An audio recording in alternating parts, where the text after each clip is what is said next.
अब मैं आपको हिमाचल प्रदेश के चुनाव का रंग दिखाता हूं। हिमाचल के चुनाव में आज योगी आदित्यनाथ की जबरदस्त एंट्री हुई। योगी की रैली ऊना में थी। इस रैली में योगी ने कहा कि कांग्रेस के नेताओं पर यकीन न करना, क्योंकि जब भी देश किसी मुसीबत में होता है तो कांग्रेस के भाई बहन विदेश भाग जाते हैं। कांग्रेस का साथ देने का मतलब सुरक्षा के साथ खिलवाड़। कांग्रेस का साथ देने का मतलब विकास में बैरियर बनना।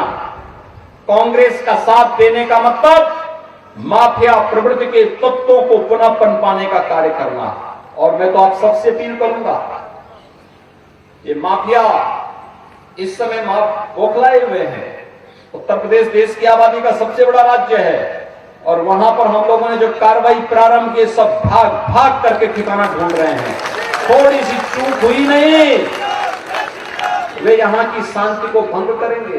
उत्तर प्रदेश में तो हम बहुत कायदे से निपट रहे हैं उन लोगों से। आपने देखा होगा, जब भी देश में संकट आता है, दोनों भाई बहन देश छोड़ करके चले जाते हैं।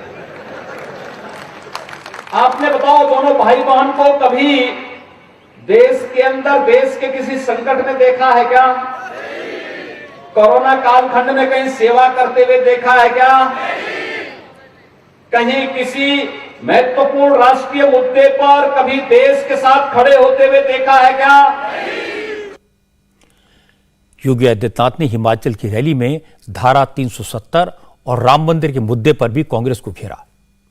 योगी ने कहा, जो काम कांग्रेस 55 साल के शासन में नहीं कर पाई, वो मोदी जी ने करके दिखा दिया। कांग्रेस की सरकार होती तो क्या कश्मीर से धारा 370 हट पाती? और कांग्रेस की सरकार होती तो क्या अयोध्या में भगवान राम का भव्य मंदिर का निर्माण हो पाता? भाइयों बहनों, इन्होंने 55 वर्षों तक देश पे शासन किया, कभी इस कार्य की ओर सोचा भी नहीं। हमने जो कहा वो करके दिखाया। मोदी जी ने जो कहा सो करके दिखा दिया।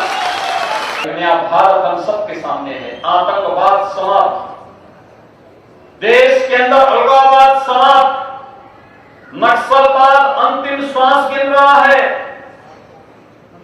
कोई चुनौती नहीं आज के दिन पर। अब हमें दुनिया की सबसे बड़ी अर्थव्यवस्था बन करके भारत के अपने नौजवानों के जीवन में परिवर्तन करके उनके हाथों को रोजगार देने के बड़े अभियान को अपने इस देश को आगे बढ़ाना है। हिमाचल में बीजेपी का मुकाबला सीधे सीधे कांग्रेस से है, इसीलिए योगी का कांग्रेस पर इतना बड़ा हमला था। अब मैं आपको कांग्रेस का पक्ष सुनवाता हूं। आज ऊना में ही प्रियंका गांधी की रैली थी। प्रियंका ने कहा कि बीजेपी के डबल इंजन पर भरोसा न करना, क्योंकि बीजेपी उद्योगपतियों के इंजन में तेल भरवाती है। लड़की के लिए दूल्हा ढूंढना पड़ता है, तो सबसे पहले जब घर में जाते हैं, उसको देखते हैं, तो हम क्या देखते हैं? उसकी नीयत क्या है? अच्छा लड़का है, सही नीयत है कि नहीं, यही देखते हैं ना।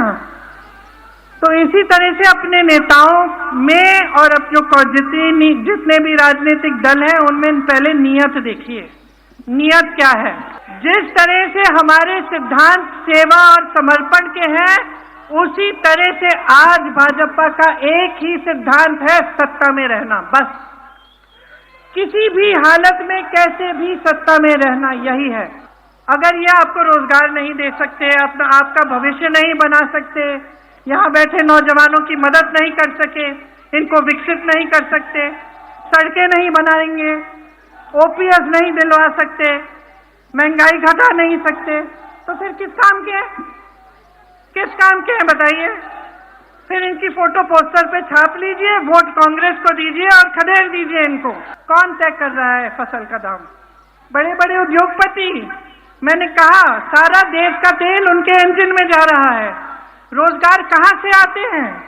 जो पीएसयू थे, जिससे तमाम रोजगार मिलता था, किसको बेच दिए? अपने बड़े बड़े उद्योगपति मित्रों को। हिमाचल में परंपरा यह रही है कि एक बार बीजेपी की सरकार आती है, दूसरी बार कांग्रेस की, फिर बीजेपी की, फिर कांग्रेस की। अब बीजेपी के लोग हिमाचल की जनता से कह रहे हैं कि इस बार इस रिवाज को बदल दो। और कांग्रेस कह रही है कि रिवाज को बदलने की जरूरत नहीं है, क्योंकि जब सरकारें बदलती हैं तो नेता कंट्रोल में रहते हैं। और जाहिर है कि कांग्रेस के नेता इसलिए परेशान हैं क्योंकि उनके बड़े प्रचारक राहुल गांधी ने अब तक हिमाचल का रुख नहीं किया है। इंडिया टीवी हर वक्त हर जगह डाउनलोड करने के लिए सर्च करें India TV news Google play store या ऐप स्टोर पर।